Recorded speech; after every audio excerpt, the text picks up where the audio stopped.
જય શ્રી કૃષ્ણ. એ કહે ને કે ઘર બનાવે પણ ઘરમાં રહેવાવાળા વ્યક્તિઓથી જ ઘર શોભે. એમ કદાચ હું પ્લેટફોર્મ આપી શકું, જગ્યા આપી શકું, પણ સારા ગુરુ કે સારા બોલવાવાળા હોય તો જ એની વેલ્યુ છે એ પ્લેટફોર્મની.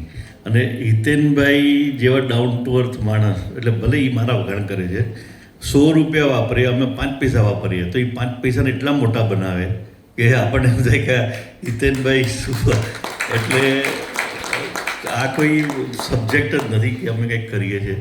એ જે ભોગ, પૈસા અને સમય અને જે આપે છે, અને ગમે ત્યારે એક તમને બહુ ઇન્ટરેસ્ટિંગ દાખલો કહું. એ હિતેનભાઈનો જે મેં નંબર લીધો ને, તો મારા પાસે નંબર ઓલરેડી ફિટ થયેલો હતો.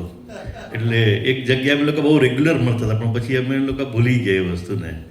તો અમારા માટે, એટલે બધા માટે, આપણા કપોળો માટે એક આ બહુ મોટી વસ્તુ છે કે હિતેનભાઈ જેવા વ્યક્તિ આપણી હારે કપોળમાં છે અને આપણી હારે જોડાયેલા છે, પ્લસ દિલથી કપોળ કોમ્યુનિટી માટે, ચેરિટી માટે ખૂબ ખૂબ કામ કરે છે. અને અમારું જે ઇન્સ્પિરેશન છે હિતેનભાઈ, ગોપાલ પારેખ, એ અમારા ઇન્સ્પિરેશન છે કે ભાઈ કેવી રીતે કપોળ કોમ્યુનિટીને આગળ કરવી. અમે શીખ્યા છીએ હિતેનભાઈ કે ગોપાલ પારેખ જેવા વ્યક્તિઓ પાસેથી એમ. હા, એટલે અમે બી એમની એક ટીમના મેમ્બર જ છીએ.